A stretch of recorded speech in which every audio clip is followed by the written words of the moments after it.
Welcome to Your Sheridan, a show by the students, for the students. I'm Dragan Maričić. And I'm Eliza Latta. Happy Valentine's Day, Sheridan. Today's show is all about love. Do you have any plans tonight, Eliza? As a matter of fact, I do. I've got a date with one of my favorite people, my 2-year-old nephew. He holds the key to my heart. That's so cute. We have got a great show in store for you today. Yes, we do. I'll be speaking with Ken Lashley, an illustrator who worked on the Black Panther comic. The Black Panther movie hits theaters this weekend, a perfect date movie. And we'll also be talking about our favorite Olympic moments so far and sharing your #millennial love problems later on in the show. But first, we'll go to our field reporter Liam Rowe, who's giving us the scoop on what's going on at Sheridan for Valentine's Day. Okay. Thanks, guys. I'm here at the Marquee on the Trafalgar campus, where later on tonight, the Valentine's Day dinner and drag show will be hosted. I'm now joined by Akil McKenzie, the Sheridan College Trafalgar campus event coordinator. Akil, what can we expect tonight from the event? Honestly, tonight it's going to be pretty amazing. We did this last year, and it was, I would say, my favorite event of the year because the audience is just so into it. We have like a whole runway set up and everything, and Vicky, who's pretty much the host of the night, she is, first of all, she's gorgeous. And then she comes in, she struts her stuff, there's dancing, we get people to come up and do karaoke, but it's like drag karaoke, like everyone's into it, and the amount of death drops, oh my god. Now, why did you guys choose the specific theme of drag, and kind of how long has that been going on for?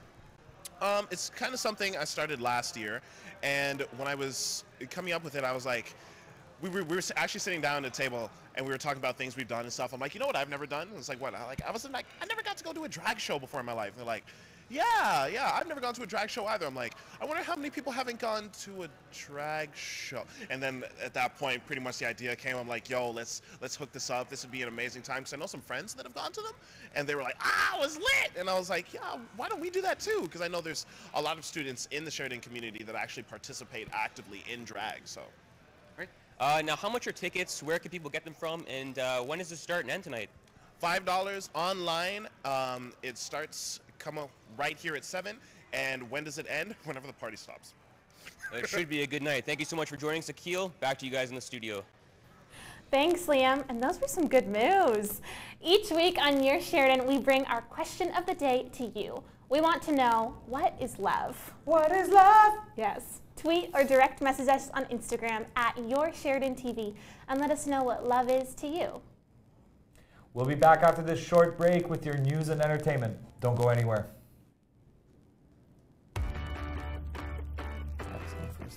I'm sweaty.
Welcome back to Your Sheridan.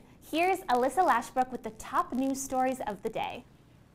Thanks, Eliza. First, a new development in the sexual misconduct allegations made against former Ontario Progressive Conservative leader Patrick Brown. CTV News is now revealing the woman who made the accusations was in fact not underage at the time of the incident. She says she was out of high school and of legal drinking age at the time. CTV News says it still stands by its story. Brown stepped down as leader hours after the initial allegations were made public. And Prime Minister Justin Trudeau is expected to stand in the House of Commons within the hour to announce plans for a new legislative framework for Indigenous rights. Trudeau wants to set a legal framework to protect the Indigenous people in Canada. The framework will include some form of a guarantee for their rights. And several people are in hospital after a shooting outside the National Security Agency in Maryland today. Police say a vehicle attempted to enter the agency's secure campus without authorization, and soon after shots were fired. The injuries are not reportedly linked to the gunfire. The FBI is currently investigating but do not believe there are links to terrorism. Let's head over to Tyler for an update on entertainment. Thanks, Alyssa. Netflix has signed a deal with acclaimed television producer Ryan Murphy worth $300 million over the next 5 years. Murphy is a 4-time Emmy Award winner and the producer of popular series such as Glee, American Horror Story, and 911. Murphy will begin working with Netflix later this summer with 2 new series already in development. Hedley's appearance at the Junos has just been canceled amid sexual misconduct allegations. Late this afternoon, the band posted on its Facebook page saying the allegations are false. However, the Canadian Academy of Recording Arts and Sciences made the decision to withdraw the band and drop them from the show March 25th. Finally, Marvel's Black Panther is opening in theaters this weekend, with the first showtimes beginning at 7 p.m. tomorrow night.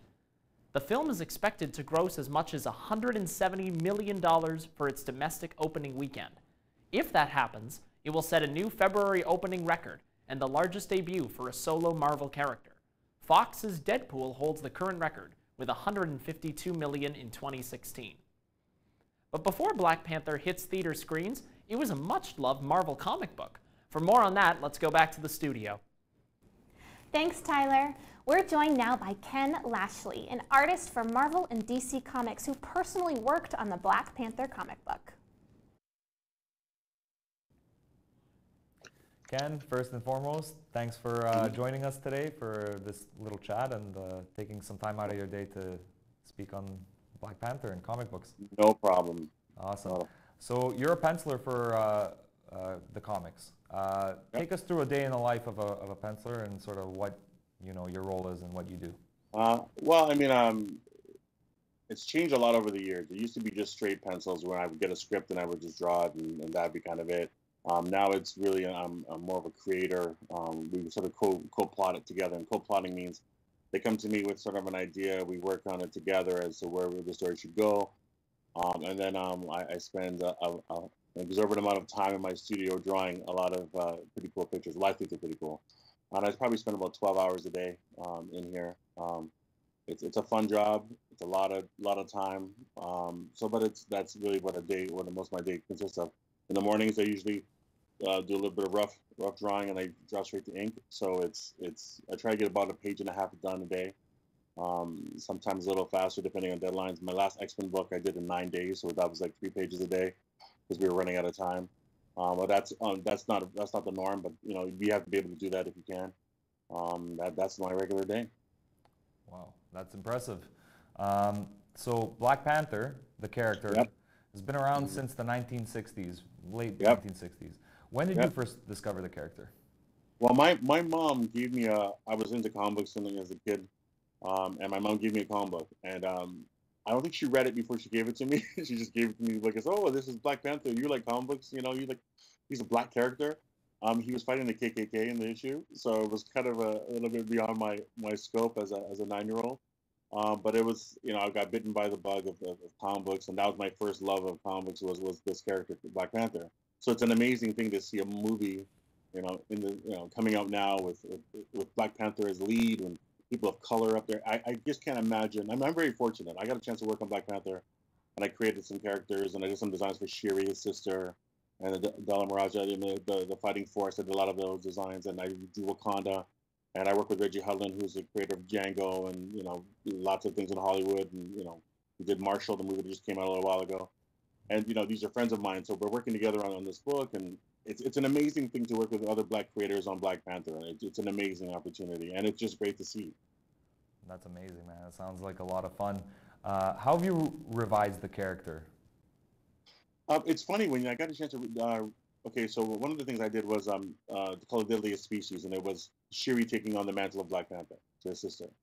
And so they asked me, design a Black Panther suit for his sister. And I'm thinking, well, you can't deviate too much from the original Black Panther because, of course, it's iconic in the way it looks. So I added, some fur and some beads and stuff, and made it really a little more feminine. But it's really a Black Panther suit has been created, and been created a long time ago by Jack Kirby, and it was amazing. So it's a great costume. So you don't want to change. Like you don't change Batman's costume, you don't change Spider-Man's costume too much. Black Panther's in that realm.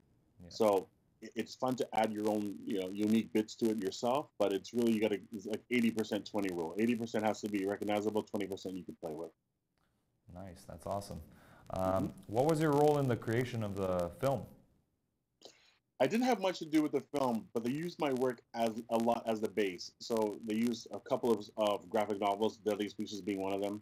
They said, "Oh, we love the Ken your work," and I was like very honored to be part of them. They used my book as a base, maybe for Wakanda, for the way Wakanda looked. I remember when I first got the job on Black Panther, they came to me and they said, "We want to do Black Panther," and I said, "Well, I love Black Panther, so you better watch out." And they're like, "What does that mean?" I said, "Well, you'll see." So the pages started coming in, and I got a phone call from the higher ups. They're like, "This is the best looking Black Panther book we've ever seen," and I said, "Well, it means something to me. It's not just another book or a job like I do with other, just getting things done." It was a very personal job for me. So to see it on screen and to see some of the things I've done, it's pretty amazing. It's pretty amazing. That's excellent. So when it comes to diversity in comics, what would you like to see in the years to come? Well, it's funny you say like diversity. There's not very many people of color in this business. Maybe there's a handful of us. That's why I was on X-Men and I got a chance to work on this Milestone relaunch. And Milestone was a very important imprint. Milestone was, Icon on Rocket, Static Shock came out of that, Blood Syndicate. There's all these books that were Black. The center of the book was a person of color. So I had a chance. Should I stay on X-Men or should I go a chance to do this? And DC called me and Jim Lee called me and said, are you interested? And I said no at first because I'm on X-Men. Why would I leave X-Men to go do this? And then I started really thinking about the legacy of what it means for people of color to be represented in comic books. And anybody can draw X-Men. Very few, I think, would take the time to do the Milestone stuff properly. So I said I left, and I'm glad I did. And the book hasn't come out yet. I'm still working on it, but it's looking at the pages. It's a labor of love, and I think it's really important now that we come up with these books that are to show a wide cross section of what the world is really like. Now the Avengers are great, but there's a lot of white people in the Avengers. You have to see yourself as a person of color. You say to yourself, "Well, boy, there's got to be some Black superheroes somewhere in that universe," and it's good to know that there are, and that we should showcase some of those. Yeah, absolutely. Well, you're doing a great job, Ken, and I really appreciate you coming on to the show. And thanks so much for spending some time and talking to us. Anytime. So great. Thank you, Dragon and Ken. When we come back, we'll have your latest in sports news and an interview with Haley Wickenheiser. Nice. That was cool. That was good. Is my mic on? It doesn't sound like it's on. It is.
Welcome back to your Sheridan. Let's go to Nicholas Luciantonio for the latest news in sports.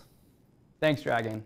In Olympic news, Canadian medal favorites Megan Duhamel and Eric Radford compete in pairs free skate tonight at 8:30. The two-time world champions will try to secure their first ever Olympic medal. American snowboarder Shaun White won his third career gold medal in men's halfpipe yesterday. The medal was a historic one, as it was the 100th Winter Olympic gold medal for Team USA. Now we're chatting with Olympic gold medalist and current member of the IOC, Hayley Wickenheiser. Thanks for joining us, Hayley. What was it like to represent your country on hockey's biggest scale for so many years? Well, it's a great honor to represent Canada and to play in the Olympic Games. I mean, that's in women's hockey. That's the ultimate. That's what we train for, every 4 years for that first Stanley Cup of hockey. So when you get a chance to walk in the opening ceremonies with all the other athletes from Canada and just be part of a much bigger team, it feels pretty good. Out of all your Olympic medals, which one would you say you're most proud of? There's not really one medal that I'm more proud than another. I would just basically say that they're all unique. They all have their own stories in terms of the journey to get the medals, whether it's, Salt Lake, we overcame so much adversity, have to gain shorthanded to be able to win. And then if you look at Vancouver in 2010, being able to keep your home country, that was probably, the most emotionally energizing experience I've had. 2014 in Sochi, being able to come back from that 2-0 deficit and win in overtime was huge. After all the years you've been involved in the game of hockey, how much does it mean to you? Everything that I really have in my life in some way, shape, or form, I've been given through the game of hockey. So that's pretty much sums it up. Given me a chance to travel the world, a chance to meet really cool, interesting people, the relationships that I have, my family, my quality of life, everything. The game really opened a lot of doors and gave me unique experiences I never would have had otherwise. So you've transitioned into a new career as a member of the IOC. How exactly did that come about? Yeah, so I'm a member of the IOC Athletes Commission, and I was voted in by the Athletes of the World in the Sochi Olympic Games in 2014. I'm one of 13 active members that our job is to advocate for the athletes. So, for example, with the Russian doping situation, the majority of us really feel that the athletes of the world have to be protected, obviously, and so we advocate inside the IOC and put a little bit of pressure on them to do the right things in this situation. And also, we take care of the athletes' interest in the village, so we make sure things like a few days ago, athletes were complaining they didn't have hot water for a couple of days, so we bring those things forward. We're in the village talking to athletes, we're around them, making sure they know who we are and what we're there to do, and essentially we are the world's voice for the athletes of the world moving forward. Thanks a lot, Hayley. Thanks for your time. Thank you. Take care. Bye-bye. In hockey news, Ottawa Senators Dion Phaneuf was traded along with Nate Thompson to LA in exchange for Marian Gaborik and Nick Shore. That's all for sports. Back to you, Dragon and Eliza. Thanks, Nick. We're 6 days into the Olympics, which means we've had a lot of time to choose our favorite Olympic moment. That's right, and I think for me, my favorite was yesterday morning. I woke up at 5:30 in the morning, which is crazy, for the curling match with John Morris and Caitlin Laws, our Canadian team, and they won the first ever mixed doubles Olympic gold against Switzerland. It was fantastic. Yes. And what about yours? I love the taste of gold. I just want to say that. My favorite moment was kind of like an odd one. It was Seamus O'Connor from Ireland. He did the men's halfpipe in snowboarding. Okay. He didn't even qualify for the medal, but he had dinner time written on his mitts. So whenever the camera was up next to him, he'd be like, dinner time every time. And it was one of the funniest things ever. That's so funny. And another thing, just in the entire Olympic Games, I always love seeing Tessa Virtue and Scott Moore, they're lovely. Our ice dancers. They're amazing. They're amazing. I love that they were the flag bearers this time. I know, they bore that flag so well. I absolutely love them. Yeah. And each week we want to know your hashtag millennial problems, but today, because it's Valentine's Day, we wanted to focus on your hashtag millennial love problems. These are some of the responses we got on Twitter and Instagram. Asha says, reading my horoscope instead of doing homework. Gotta check that love forecast. Lauren says, when they watch your Instagram story but don't like the photo. Ooh, that's harsh. It hurts. Linda says, when he's your knight in shining armor online, but a noodlehead in real life. Hashtag false advertising. Yikes. And Angie says, when your hand cramps from swiping on Tinder and Bumble. Hashtag millennial love problems. That's sure to give you some pretty wicked carpal tunnel over there. So thanks for sharing that with us. We're going to take a little break. We'll be back with the question of the day and your 5-day weather forecast. Don't go anywhere.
In honor of Valentine's Day, we decided to host our very own edition of The Bachelorette Sheridan Style. See what happens when journalism's own Talene Laschiavo has to choose between 3 suitors. Good afternoon, your Sheridan. My name is Tyler Collins for your Sheridan TV. Happy Valentine's Day, everyone. Today we're hosting your Sheridan Bachelorette. He's a Lego fanatic, a second-year student in technical production for theater and live events, and his favorite color is green. This is Mark. Hi there.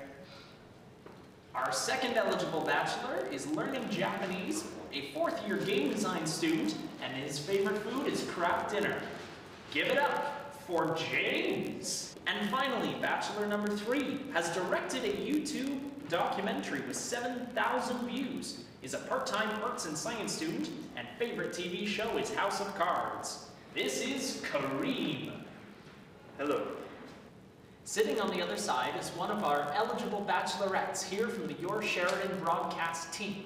We're going to be asking a series of questions to our 3 bachelors, and they'll be responding so that our bachelorette on the other side of the whiteboard can hear. Afterwards, she'll have a chance to speak one-on-one with all 3 before making her final selection. Gentlemen, are you ready? Yes. Excellent. Let's start with question number 1. What would your ideal first date be with our eligible bachelorette? Bachelor number 1. Going to dinner somewhere, and then going to see a movie. Release. Dinner and a movie. Nice. A classic. Bachelor number 2. What would your ideal first date be? Yeah, I guess you already took the classic, you know, just like go movies, see whatever Marvel's making these days, you know, they're really nailing it. You know? Marvel's doing good these days. Maybe, Boston Pizza, you know, it's really good. Boston Pizza and a Marvel movie. Bachelor number 3, where would you take our bachelorette on your first date? Well, we would be at my place, and we would listen to some great music, and then we would make something to eat. Now let's check in with our eligible bachelorette. Bachelor number 1, if you could go on vacation anywhere right now, where would you go? New Zealand. It's got beautiful scenery there, and I hear the locals are quite the interesting people. Interesting. Bachelor number 3, what's your favorite movie? Favorite movie? I would have to say anything with Clint Eastwood in there would be in my top. And last question, bachelor number 2. What excites you? Opportunities to help others, I suppose. Before our eligible bachelorette makes her choice, she's going to consider all of your answers and and your questions that you've asked her this afternoon. But only one of you can be your Sheridan's Bachelorette for 2018. I'm gonna go with Bachelor number 1.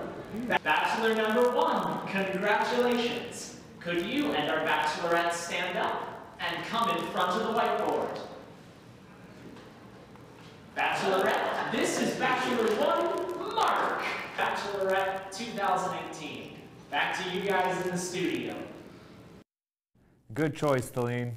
Time now for the question of the day. We asked Sheridan students, what is love? According to me, love is a beautiful thing. It makes me very happy.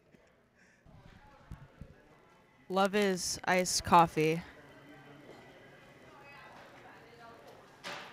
Love is doing something for someone even when they don't ask you to, I guess. Yeah. I think love is like fun and companionship. Love is being kind to each other, and love is love. Don't know. Food, probably. A good a good taco in a bag. 525,600 minutes. How do you measure a year in the life of love?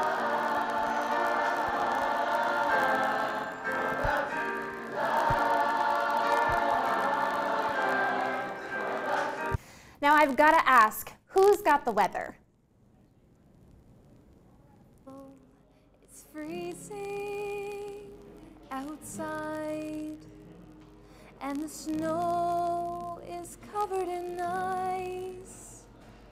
So hold on to your coat and scarf while the weather isn't so nice.